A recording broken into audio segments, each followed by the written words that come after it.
Bonjour et bienvenue sur Tesla en Trans. Aujourd'hui nous allons vous présenter un petit joujou de Bang & Olufsen de la série Play, c'est le Play A3. Donc une enceinte pour iPad, nomade et rechargeable. Donc on va l'ouvrir. Tac. Hop là. Tac. Oh là là. Voilà. Hop là. Alors voilà la boîte, toute bleue, très épurée, assez jolie. Hop, on va l'ouvrir. Alors, tac, voilà. Voilà. Alors là, je suppose, on va pouvoir tirer.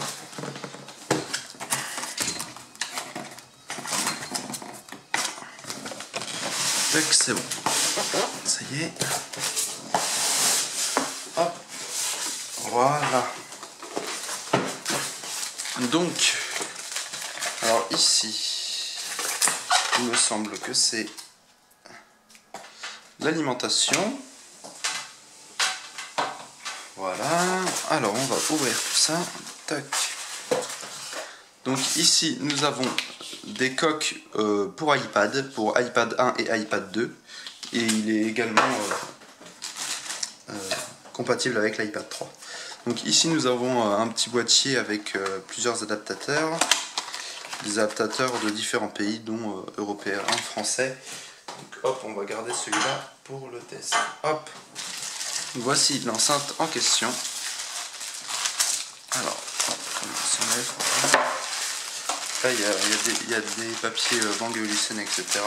On va pas trop en avoir besoin. C'est une utilisation assez intuitive.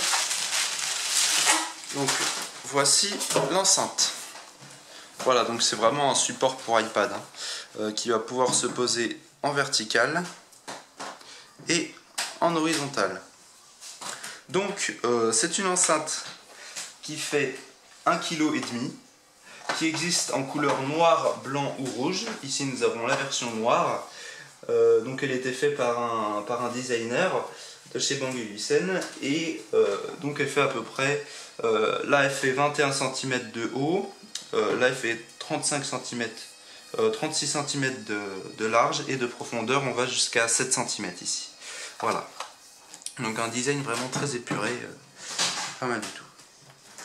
Alors, sur le dessus, nous avons aussi ici, le volume plus, volume moins. Donc voilà. Ici, nous avons le voyant de charge, d'allumage, d'arrêt. Ici, le bouton démarrer, arrêter. Et ici, la prise pour le recharger. Donc il y a une autonomie de 6 heures de batterie, à peu près.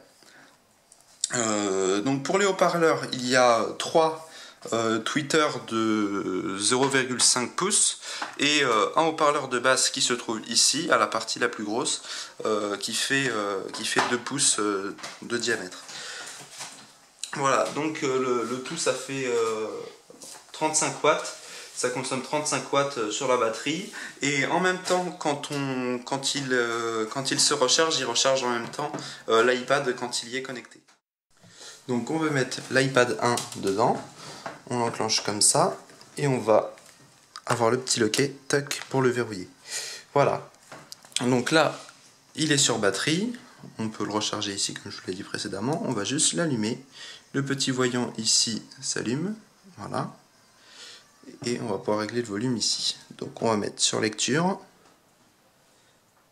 Voilà. Et on va régler le volume. Ça va démarrer automatiquement avec l'enceinte. Il faut attendre qu'elle trouve l'iPad. Elle n'a pas encore détecté l'iPad. Voilà, ça y est, on a entendu le petit bip de connexion. Voilà.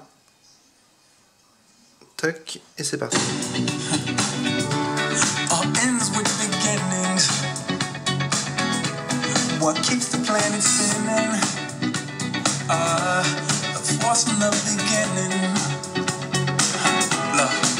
Voici le snap.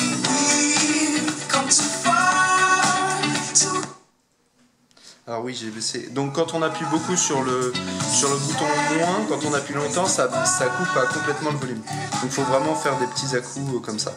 Voilà. Donc pareil, le volume quand il est fort, les basses ont tendance à être perdues. Mais autrement, quand on est en moyenne puissance ou alors à 80% du son, on entend bien les basses. Heureusement, il y a une bonne qualité de son. Voilà, donc c'est pratique pour regarder des films dans ce sens-là, ou des photos, ou tout simplement écouter de la musique. On peut le recharger de temps en temps, en même temps ça recharge l'iPad, donc on n'est même pas obligé d'enlever l'iPad à chaque fois de ce support. Voilà, donc le prix est de 399 € chez Bang & Olufsen.